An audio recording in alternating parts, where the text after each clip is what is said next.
బాలకృష్ణ గారికి రీసెంట్ గా పద్మ భూషణ్ అవార్డు వచ్చింది. దాంట్లో భాగంగా ఆయన స్టేజ్ పై మాట్లాడుతూ కొంతమంది ఈ గ్రాస్ బాగా ఒక క్యారెక్టర్లు వేసుకుంటున్నారు, నేను ఇప్పుడు కూడా నెంబర్ 1 హీరోగా ఉన్నా, చరిత్ర రాయాలన్న నేనే, చరిత్ర సృష్టించాలన్న నేనే మాట్లాడాడు.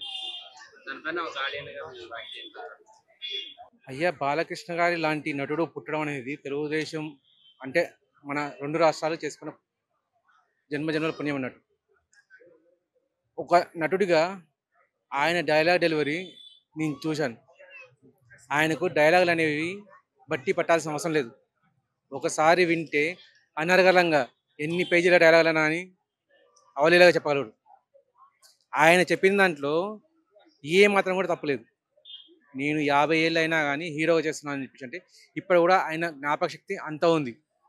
ఆయన నటన పరంగా ఇప్పటికీ తన దరిదాపుల్లో నిలబడగలిగే నటులు లేరు. కోర్స్ మనం చెప్పొచ్చు ఇంకో 4-5 పెద్ద పెద్ద యాక్టర్లు అని చెప్పి, ఎవరి శైలి వారదండి. ఈయన శైలి ఈయనది. ఈయన చెప్పిన మాట నేను హీరోగానే 50 ఏళ్ళుగా చేస్తున్నాను అని చెప్పేసి. అవును, హీరోగానే చేస్తున్నాను. ఈయనలానే ఇంకో 2-3 చేయొచ్చు, కానీ ఈయనలా సింగిల్ టేక్లో మొత్తం చరిత్రను మొత్తాన్ని నటనకి అంకితం చేసిన వారు మరొకరు దొరకరండి.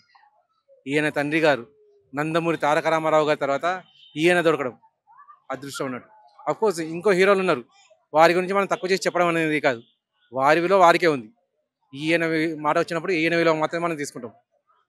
ఈయన చెప్పిన దాంట్లో మచ్చుకు కూడా తప్పు లేదు. కొంతమంది అభిమానులకు, వేరే హీరోల అభిమానులకు తప్పనిపించవచ్చు. అదే మాట వాళ్ళ హీరోలు మాట్లాడినప్పుడు అది వాళ్ళకి తప్పనిపించదు. ఆ రకంగా ఆలోచించాలి నటుడు అనేది. నటుడు అనేది కాదు, అభిమానులు అనే వాళ్ళు కూడా.